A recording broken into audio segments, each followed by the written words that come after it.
আসসালামু আলাইকুম ভাই, আমি বাংলাদেশ সিলেট থেকে বলছি।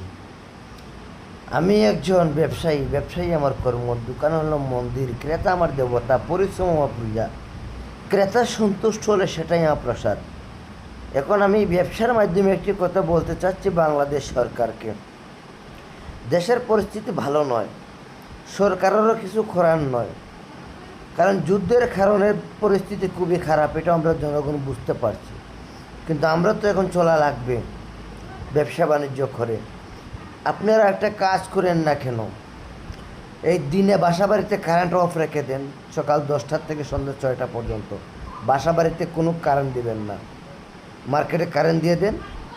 আর সন্ধ্যা 6টার পর বাসা বাড়িতে কারেন্ট দিয়ে দেন, ব্যবসায়ীদেরকে অফ করে দেন। এটাই আমি চাচ্ছিলাম আর কি। দেখেন এখন আপনাদের দৃষ্টিতে কী করা যায়। বাসা বাড়ির জন্য এক লাইন করবেন, ব্যবসায়ীদের জন্য আর এক লাইন করবেন। এই কাজটা করলে বাংলাদেশের অবস্থা খুবই ভালো থাকবে।